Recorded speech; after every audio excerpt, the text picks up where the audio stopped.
Uhuru Muigai Kenyatta CGH, born 26 October 1961, is a Kenyan politician who served as the fourth president of Kenya from 2013 to 2022. Daniel Arap Moi had picked Kenyatta as his preferred successor. Uhuru Kenyatta, however, was defeated by the then opposition leader Mwai Kibaki in the 2002 election, and Kibaki was subsequently sworn in as the president. Kenyatta served as the Member of Parliament, MP, for Gatundu South from 2002 to 2013. He also served as Deputy Prime Minister to Raila Odinga from 2008 to 2013. Currently, he is the member and the party leader of the Jubilee Party of Kenya, whose popularity has since dwindled. Kenyatta was previously associated with the Kenya African National Union, KANU, before founding the National Alliance, TNA, one of the allied parties that campaigned for his election during the 2013 election and later on went to form a merger with the United Republican Party, URP, led by William Ruto to form the Jubilee Party. Kenyatta is the son of Mzee Jomo Kenyatta, Kenya's first president, and his fourth wife Mama Ngina Kenyatta. 2. He has been married to Margaret Gakuo Kenyatta since 1991. They have 3 children, the 2 sons, Jomo and Mahoho, and a daughter called Ngina Kenyatta. Kenyatta was re-elected for a second and final term in the August 2017 general elections, winning 54% of the popular vote. 3. 4. The win was formally declared on national television by the chairperson of the Independent Electoral and Boundaries Commission, IEBC, Wafula Chebukati. 5. 6. However, Uhuru's election was challenged in the Supreme Court of Kenya by his main competitor, Raila Odinga. On 1 September 2017, the court declared the election invalid and ordered a new presidential election to take place within 60 days from the day of the ruling. A new presidential election was held on 26 October, which he won, with 39.03% electoral voter participation. Uhuru Kenyatta was born on 26 October 1961, to the first president of Kenya, Jomo Kenyatta, and his fourth wife, Mama Ngina Kenyatta, née Mahoho. The second born in the family, he has 2 sisters, Christine, born 1953, Anna Nyakabi, born 1963, and a brother, Mahoho Kenyatta, born 1965. His family hails from the Kikuyu, a Bantu ethnic group. His given name, Uhuru, is from the Swahili term for freedom, and was given to him in anticipation of Kenya's upcoming independence. Uhuru attended St. Mary's School in Nairobi. Between 1979 and 1980, he also briefly worked as a teller at the Kenya Commercial Bank. 7. After attending St. Mary's School, Uhuru went on to study economics, political science and government at Amherst College in the United States. 8. 9. 2. Upon his graduation, Uhuru returned to Kenya and started a company, Wilhelm Kenya Limited, through which he sourced and exported agricultural produce. 10. Uhuru was nominated to Parliament in 2001. He then became the Minister for Local Government under President Daniel Arap Moi and, despite his political inexperience, was favored by Moi as his successor. 11. Kenyatta ran as KANU's candidate in the December 2002 presidential election, but lost to the opposition candidate Mwai Kibaki by a big margin. 12. He subsequently became leader of the opposition in Parliament. He backed Hon. Mwai Kibaki for re-election in the December 2007 presidential election and was named Minister of Local Government by former President Mwai Kibaki in January 2008, before being appointed as the Deputy Prime Minister and Minister of Trade in April 2008 as part of the new coalition government. 13. Subsequently, Uhuru Kenyatta was Minister of Finance from 2009 to 2012, while remaining Deputy Prime Minister. Accused by the International Criminal Court, ICC, of committing crimes against humanity in relation to the violent aftermath of the 2007 election, he resigned as Minister of Finance on 26 January 2012. 14. He was elected as President of Kenya in the March 2013 presidential election, defeating Raila Odinga with a slim majority in a single round of voting. In the 1997 general election, Uhuru Kenyatta contested for the Gatundu South constituency parliamentary seat, once held by his father, but lost to Moses Mwigia, a Nairobi architect. 15. In 1999, Moi appointed Uhuru to chair the Kenya Tourism Board, a government parastatal. In 2001, he was nominated as a Member of Parliament, and he joined the cabinet as Minister for Local Government. 16. He would also later be elected first Vice Chairman of KANU. 16. in the nomination process in 2002 in what was widely thought as undemocratic and underhand. Moi influenced Uhuru Kenyatta's nomination as KANU's preferred presidential candidate, sparking an outcry from other interested contenders, and a massive exit from the party ensued. This move by the late President Moi was seen as a ploy to install Uhuru as a puppet so that even in retirement, Moi would still rule the country through Uhuru and presumably insulate himself against the numerous charges of abuse of office that plagued his presidency. Uhuru finished second to Mwai Kibaki in the general elections, with 31% of the vote. 17-18. He conceded defeat and took up an active leadership role as leader of the opposition. 15. In January 2005, Uhuru Kenyatta defeated Nicholas Biwott for chairmanship of KANU, taking 2,980 votes among party delegates against Biwott's 622 votes. 19. Uhuru led his party KANU in the referendum campaigns against the draft constitution in 2005, having teamed up with the Liberal Democratic Party, a rebel faction in the Kibaki government, to form the Orange Democratic Movement. 20. The result of this was a vote against the adoption of the draft constitution by a noticeable margin, which was a great political embarrassment to Emilio Mwai Kibaki. 21, 22, 23. In November 2006, Kenyatta was displaced as KANU leader by the late Nicholas Biwott. 24, 25. On the 28th of December 2006, the High Court of Kenya reinstated Uhuru Kenyatta as KANU chairman. However, further court proceedings followed. 26. On the 28th of June 2007, the High Court confirmed Kenyatta as party leader, ruling that there was insufficient evidence for Biwott's argument that Kenyatta had joined another party. 27. In the run-up to the 2007 general election, he led KANU to join a coalition, called Party of National Unity, PNU, with President Mwai Kibaki, who was running for a second term against Raila Odinga. 28. PNU won the controversial 2007 elections, but the dispute over the poll resulted in, under an agreement between the two parties to end the chaos, Kibaki remained as president in a power-sharing agreement with Raila as prime minister, while Uhuru Kenyatta was Kibaki's choice as deputy prime minister and minister for finance in his share of cabinet slots. 16:31. On the 13th of September 2007, Uhuru Kenyatta withdrew from the December 2007 presidential election in favor of Kibaki for re-election. 32. He said that he did not want to run unless he could be sure of winning. 33. Following the election, amidst the controversy that resulted when Kibaki was declared the victor despite claims of fraud from challenger Raila Odinga and his Orange Democratic Movement, Kibaki appointed Kenyatta as Minister for Local Government on the 8th of January 2008. 34. After Kibaki and Odinga reached a power-sharing agreement, Kenyatta was named Deputy Prime Minister and Minister of Trade on the 13th of April 2008, as part of the Grand Coalition Cabinet. He was the Deputy Prime Minister representing the PNU, while another Deputy Prime Minister, Musalia Mudavadi, represented the ODM. 35, 36, 37. Kenyatta and the rest of the cabinet were sworn in on the 17th of April. 38, 39. Uhuru Kenyatta was later moved from local government and appointed Minister for Finance on the 23rd of January 2009. 40. During his tenure, he spearheaded a number of reform measures that changed how Treasury and government by extension transact business, such as the Integrated Financial Management Information System, IFMIS, and a fund for the inclusion of the informal sector in the mainstream economy. Citation needed. In 2013, Uhuru Kenyatta was elected as the fourth president of Kenya under the National Alliance, TNA, which was part of the Jubilee Alliance with his running mate William Ruto's United Republican Party, URP. 41. Uhuru and Ruto 51 and 7% of votes cast, with closest rivals, Raila Odinga and running mate Kalonzo Musyoka of the Coalition for Reforms and Democracy garnering 42%. 42. Raila Amolo Odinga disputed the election results at the Supreme Court, which however held, 7-0, that the election of Uhuru was valid and such irregularities as existed did not make a difference to the final outcome. 1. Uhuru Kenyatta was therefore sworn in as president on the 9th of April 2013. 43.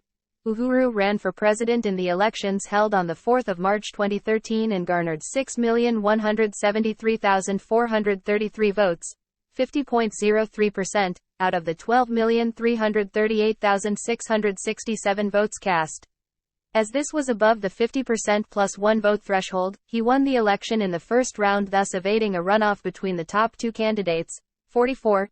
He was, therefore, declared the fourth President of the Republic of Kenya by the Independent Electoral and Boundaries Commission, IEBC. According to the IEBC, Raila Odinga garnered 5,340,546 votes, 43.4%, and was thus the second in the field of 8 candidates. CORD, under the leadership of presidential candidate Raila Odinga, lodged a petition with the Supreme Court of Kenya on 10 March 2013 challenging Uhuru's election. On 30 March 2013, Dr. Willy Mutunga, the Chief Justice of Kenya, read the unanimous Supreme Court ruling declaring the election of Uhuru Kenyatta and his running mate, William Ruto, as valid. 46. On the 11th of August 2017, the chairman of the IEBC, Wafula Chebukati, announced Uhuru's re-election to a second term in office during the 2017 Kenyan general election, with 54% of the popular vote. 3. 4. This was later contested in court and annulled. Annulment, a second election was required in which Uhuru Kenyatta won with 98% of the vote with a 39% voter turnout. 47. On 9 March 2018, Uhuru Kenyatta agreed on a truce between the opposition leader, Raila Odinga. 48. This action marked the country's watershed moment that redrew its political architecture. 49. On 27 November 2019, Uhuru Kenyatta launched the Building Bridges Initiatives, BBI, in Bomas of Kenya. 50. This is one of the outcomes as a result of the truce with the opposition leader Raila Odinga, as its implementations will foresee some amendments in the Kenyan constitution. 51. International Criminal Court charges edit. Prior to him becoming president, Kenyatta was named as a suspect of crimes against humanity by the International Criminal Court, ICC, prosecutor Luis Moreno Ocampo, for planning and funding violence in Naivasha and Nakuru. 52. This was in relation to the violence that followed the bungled national elections of December 2007. In furtherance of his political support for Kibaki's PNU at the time, he was accused of organizing a Kikuyu politico-religious group, the Mungiki, in the post-election violence. Overall, the post-election violence of 2007 is said to have claimed about 1,300 lives. Uhuru maintained his innocence and wanted his name cleared. On 8 March 2011, while serving as minister in Kibaki's government, he was indicted after being summoned to appear before the ICC pre-trial chamber. He was to appear at The Hague on 8 April 2011 alongside 5 other suspects. 53. On 29 September 2011, while seeking to exonerate himself, Uhuru Kenyatta put up a spirited fight as he was being cross-examined by ICC Chief Prosecutor Luis Moreno Ocampo in The Hague, denying any links with the outlawed Mungiki sect. He said Prime Minister Raila Odinga should take political responsibility for the acts of violence and killings that followed the 2007 presidential elections in Kenya. He told the 3 judges that, by telling his supporters election results were being rigged, fanned tensions and then failed to use his influence to quell the violence that followed the announcement of the 2007 presidential results. Though Uhuru had previously dismissed ICC summons, 54, he changed his decision along the way.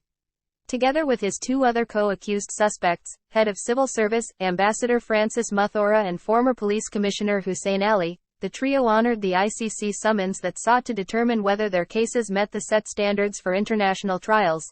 55. On 23 January 2012, the ICC confirmed the cases against Kenyatta and Muthora, although the charges against Muthora were subsequently dropped. 56. Serious concerns about the case have been raised, particularly the nature of the evidence being used against Kenyatta. There are also serious concerns about witness tampering, and indeed, a number of witnesses have disappeared or died. 57. Which is the reason cited by the ICC for dropping charges against Muthora. 58. On a 12 October 2013 speech to the African Union in which he set a belligerent tone, Uhuru accused the ICC of being a toy of declining imperial powers. 59. On 31 October 2013, the ICC postponed Kenyatta's trial for crimes against humanity by 3 months until 5 February 2014 after the defense had requested more time. 60. On 8 October 2014, Kenyatta appeared before the ICC in The Hague. He was called to appear at the ICC status conference, when the prosecution said evidence needed to go ahead with a trial was being withheld. In a speech to the Kenyan parliament, Kenyatta said that he was going to The Hague in a personal capacity, not as president of the country, so as not to compromise the sovereignty of Kenyans. Kenyatta did not speak in court, but denied the charges in comments to journalists as he left the court to catch a flight back home. We as Kenyans, we know where we came from, "We know where we are going, and nobody will tell us what to do," he said. The judges adjourned the hearings and charges were dropped on 13 March 2015. On 20 May 2012, Uhuru Kenyatta attended the elaborately assembled and much publicized launch of the National Alliance Party in a modern high-tech dome at the Kenyatta International Conference Center. His presence at the TNA launch was a strong indication that he would contest for the party's presidential nomination ticket in his quest for the presidency in the 2013 general elections. The Justice and Constitutional Affairs Minister Eugene Wamalwa and Eldoret North Constituency MP William Ruto led more than 70 MPs in attending the function. The Speaker of the East African Legislative Assembly, Abdi Ramadan, Cabinet Ministers Mohammed Yusuf Haji, Jamlek Irungu Kamau, Dr. Naomi Shaban, Samuel Pogizio, Professor Sam Ongeri and Dr. Muhammad Kudi and MPs Charles Cheriot Keter, Aden Bear Dual and Muhammad Malam Muhammad also attended the event. Speeches at the launch revolved around the need for a thriving economy, the need for the rights of people of all classes in society to be championed, the need for peaceful coexistence, the need for visionary and committed leadership, the need for transformative leadership, the need for a youthful crop of committed professionals in leadership, the need for free and fair nomination and election processes in the general election, the need for an economically empowered youth and a call to bring an end to divisive and sectarian interests in politics to safeguard Kenya from sliding to dictatorship. 64. Marshall Waikenda was the Director of Communications and Secretary of Arts and Entertainment of the National Alliance, from April 2012 to August 2013, and he led the Media and Communications Department of the party during the 2013 elections. On 17 September 2012, the National Alliance Party had its first real test when it contested various civic and parliamentary positions in a by-election that covered 17 seats in total, 3 parliamentary and 14 civic. Overall, 133,054 votes were cast in the by-elections and TNA led the pack after it garnered 38.89% or 51,878 votes, followed by Orange Democratic Movement with 33.7% or 44,837 votes, Party of National Unity with 4.46% or 5,929 votes, Wiper Democratic Movement with 4.44% or 5,912 votes and United Democratic Forum with 4.15% or 5,520 votes. TNA won civic and parliamentary seats in 7 different counties while its closest challengers, ODM, won seats in 4 counties. 66. The National Alliance Party remained a strong contender for the following year's general elections, having received major defections from other big political parties of Kenya. The successful election of TNA's main candidates, Uhuru Kenyatta and William Ruto, continued to enhance TNA's viability. In January 2013, however, TNA merged with URP to form the Jubilee Alliance Party. JAP Uhuru Kenyatta's party, the National Alliance, TNA, joined William Ruto's United Republican Party, URP, Najib Balala's Republican Congress Party, RCP, and Charity and Gilu's National Rainbow Coalition Party to form the Jubilee Alliance Coalition. Various opinion polls prior to the election placed Uhuru as one of the main contenders, and his Jubilee Alliance as among the most popular. The other formidable coalition was the Coalition for Reform and Democracy, CORD, led by Raila Odinga.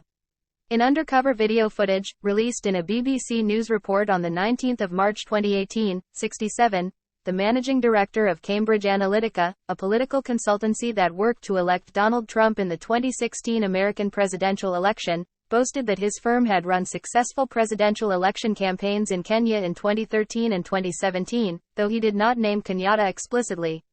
"We have rebranded the entire party twice, written the manifesto, done research, analysis, messaging," Turnbull said, of the campaigns that his company managed in Kenya. "I think we wrote all the speeches, and we staged the whole thing, said just about every element of this candidate." 68. A Jubilee Party vice president admitted on 20 March 2018, that the party had hired an affiliate of Cambridge Analytica for branding in the 2017 election. 69. Uhuru Kenyatta was officially declared the president-elect on Saturday 9 March at 2:44 p.m. 70, 71, 72, 73. As per the IEBC's official results, Uhuru got 6,173,433 of the 12,221,053 valid votes cast ahead of the second-placed Raila Odinga, who garnered 5,340,546, 43.7%. Uhuru's result was 50.51% of the vote and was above the 50% plus one vote threshold set out in the 2010 Constitution, thus making him the president-elect. There was some discontent with the official results, as would be expected in such a hotly contested election, especially in Raila Odinga's strongholds. The inordinate delay, 75, in releasing the results and the technical failure of some safeguards and election equipment deployed by the IEBC did not help the perception that the election had been less than free and fair. 76. Further, an exit poll conducted by UCSD Professor Clark Gibson and James Long, asked professor and University of Washington suggested that neither Odinga nor Kenyatta had attained the 50% plus one vote threshold. 77. Analysts, who have contended that even though elections for 5 other levels were held in Kenya at the same time, their national turnout levels and total vote tallies were about 16% less than the presidential total, e.g. while 10.6 million voters elected candidates for member of the National Assembly, the Senate and the 47 gubernatorial seats, almost 2 million more voted in the presidential election. This has fueled concern and speculations of vote manipulation in President Kenyatta's favor. 78. Two groups disputed these results and filed petitions challenging various aspects of it at the Supreme Court of Kenya to contest the result. The groups were the Coalition for Reform and Democracy, CORD, led by Raila Odinga, and the Africa Center for Open Governance, AFRICOG. Uhuru Kenyatta and his running mate were respondents in these cases and were represented by Fred Nadia and Katwa Keegan respectively. 79. Supreme Court Judgment Edit. The Supreme Court judges unanimously upheld the election of Uhuru Kenyatta as Kenya's fourth president after rejecting Raila Odinga's petition in a verdict delivered on Saturday 30 March 2013. Chief Justice Willie Mutunga in his ruling said the elections were indeed conducted in compliance with the Constitution and the law. After the Supreme Court dismissed the petitions, the swearing-in ceremony was held on 9 April 2013 at the Moi International Sports Centre, Kasarani, Nairobi, in accordance to Article 141(2)(b) of the Constitution, which stipulates that in case the Supreme Court upholds the victory of the president-elect, the swearing-in will take place on the first Tuesday following the seventh day following the date on which the court renders a decision declaring the election to be valid. During his inaugural speech, Uhuru promised economic transformation through Vision 2030, unity among all Kenyans, free maternal care, and that he will serve all Kenyans. He also promised to improve the standards of education in Kenya. During the Madaraka Day celebrations, a national holiday celebrated to the country's independence on 1 June, President Uhuru Kenyatta announced free maternal care in all public health facilities, a move that was welcomed by many Kenyans. 82, 83, 84. On 1 September 2017, the Supreme Court of Kenya nullified the re-election of Uhuru Kenyatta after the Independent Electoral and Boundaries Commission, IEBC, had announced him the winner on 8 August 2017. 85. As a result of that, there was a need for the election to be held once again. It was scheduled for 26 October 2017. After the re-election, Uhuru Kenyatta emerged the winner once again. He was sworn in on 28 November 2017 for his second presidential term. 86. In 2021, drought is again taking its toll. According to the UN, more than 465,000 children under the age of 5 are malnourished. Food insecurity affects more than 2.5 million people in the country. Uhuru Kenyatta speaks of a national disaster. However, he is criticized for the slow humanitarian response and lack of planning. 87. The Mukuru Kwa Nyenga slum in Nairobi is being razed in October 2021 to make way for the widening of a road, leaving 40,000 people homeless overnight, with no offer of alternative accommodation. 88. Challenges Edit. The major challenges his administration faced included high cost of living, rising public debt, a high public wage bill, and allegations of corruption among people within his government. 89. The 2017 general election and its violence is also a challenge that threatened not only his presidency but also the future of the East African nation. The high public wage was a headache to Uhuru's administration. 90. At the start of his term, the president decried the high wage bill, which was at 12% of GDP, as against a recommended 7%. 91. In 2015, the president stated that the wage bill was at 50% of the total annual revenue collection of government. 92. In an attempt to curtail it, the president announced a pay cut for himself and his cabinet in March 2014, reducing his salary by 20%. 93. It was hoped that the high earners in government would follow suit, but this did not materialize. 94. Another measure was the newly created Constitutional Salaries and Remuneration Commission, which it was hoped would regularize salaries, but it has faced an uphill battle against members of parliament, who wished to protect their earnings, and labor unions. 95. 96. The president thereafter ordered an audit of the government payroll so as to flush out ghost workers. 97. The audit identified 12,000 ghost workers. 98. In the meantime, lower cadre government workers have demanded pay rises, more so by teachers and health workers, who have gone on strikes at various times to demand the increase. 99. 100. The strikes in the health sector mainly affect the counties, Kenya's other level of government, as it is managed by the devolved units. 101. Anti-corruption efforts ended on the 28th of June 2018. Kenyatta declared a major crackdown on corruption and stated that no one was immune from corruption charges in Kenya. 102. Kenyatta also stated his own brother Mahoho, a director in a company that had been accused in Parliament of importing contraband sugar, should be charged if there is clear evidence against him. 103. On the 11th of August 2018, Muhammad Abdallah Swazari, the chairman of National Land Commission, and Atanas Kariuki Maina, managing director of the Kenya Railways Corporation, were among 18 officials, businesspeople and companies arrested on corruption charges involving land allocation for the $3 billion flagship Nairobi-Mombasa Railway.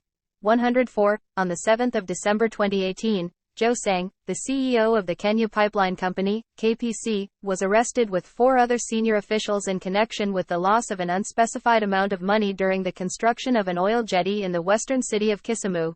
105. 106. On the 22nd of July 2019, Kenya's Finance Minister Henry Rotich became the country's first sitting minister to be arrested for corruption. 107. 27 other people were arrested with Rotich as well. 107. On the 6th of December 2019, federal authorities arrested Nairobi Governor Mike Sonko on corruption charges. 108. 109. 110. On the 14th of January 2020, Kenyatta replaced Rotich with Labor Secretary uhuru.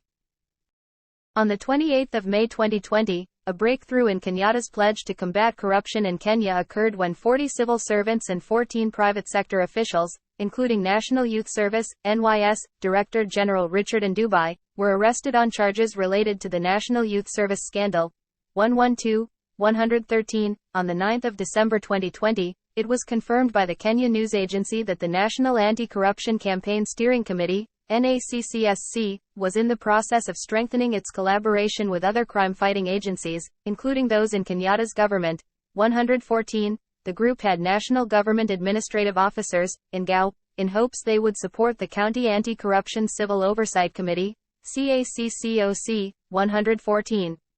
The day before, Winnie Gachu, who serves in Kenyatta's government as the Chief Administrative Secretary, CAS, in the Office of the Attorney General and the Department of Justice, confirmed in a press conference that she had met with members of CACCOC to strengthen relations. 114. On the 11th of December 2020, the Kenyan government's Ethics and Anti-Corruption Commission, EACC, released a statement confirming that Robert Pavel Oimik, the Director General of Kenya's Energy and Petroleum Regulatory Authority, was arrested and taken into police custody on charges of demanding 200,000 Kenyan shillings, $1,795, to approve the reopening of a petrol station that had been shut down over violations. 115. On the 21st of December 2020, Nairobi County Assembly Speaker Benson Muchura replaced Sonko, who was removed from office 4 days prior, as governor of Nairobi. 116. In October 2021, his name appeared in the Pandora Papers, among more than 330 current and former politicians and senior officials using hidden accounts in tax havens.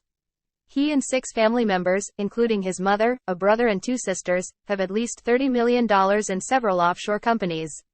He also owns a secret foundation in Panama, holding over $30 million. As the president, Kenyatta's foreign relations were dominated by the ICC question. 118. His relations with the West were expected to be cold, more so after the West warned Kenyans not to elect him as president. 119. The United Kingdom promised to have only essential contacts with him if he were elected. 120. However, his relationship with the West thawed significantly and he participated in the U.S. Africa Summit. 121. As well as a Somalia Summit in the United Kingdom. 122. The ICC accused his government of frustrating its investigation efforts into the case. 123. Although it absolved the president personally of any involvement in the frustration. 124. His activities, however, were more robust at the African level, where he has pushed more intra-Africa trade and economic independence of African nations. 125. In November 2014, he launched consultations to reform the United Nations Security Council to expand the voice of Africa in the Council. 126. He successfully rallied the O against the ICC, culminating in an extraordinary summit of the African heads of state which resolved that sitting African heads of state should not appear before the ICC. 127. The O further asked the Security Council to suspend his trial at the ICC. For the first time ever, the Security Council resolution was defeated by abstention, with 9 members of the Council abstaining rather than voting against so as not to offend Kenyatta. 128. The Assembly of State Parties of the ICC would 2 days later amend the ICC statute to allow for one to appear by video link, a proposal President Kenyatta had made when he was Deputy Prime Minister. 129. Kenyatta led and negotiated peace agreements in South Sudan. 130. And in Democratic Republic of Congo. 131. At the East African level, he developed a close relationship with the Ugandan President Yoweri Museveni and Rwanda President Paul Kagame, creating the Coalition of the Willing, a caucus within the EAC. 132. That has signed on to more joint development and economic agreements than the other EAC partners, including a joint tourist visa. He attended the funeral of Nelson Mandela and was received warmly by the crowds. 133. He also attended the funeral of President Michael Sata of Zambia in November 2014. However, it had been perceived that his administration's relations with Botswana were strained due to Botswana's support of the ICC process. He visited Botswana to remove this perception, and Botswana voted in favor of the AU's ICC resolution. 134. As expected, his government had closer ties with China, which was funding most of his infrastructure projects. In November 2020, it was noted that he was the most traveled Kenyan president compared to his predecessors. One of the leading national newspapers noted that Uhuru Kenyatta had been out of the country 43 times as of November 2015. 136. In a period of about 3 years since he took office in 2013, as compared to 33 times over a span of 10 years by his predecessor Mwai Kibaki. 137. The President's Strategic Communications Unit, 138, came out in defense of these trips, stating that these trips had yielded more than what it cost the taxpayers to finance them. In October 2021, Kenyatta was named in the Pandora Papers leak.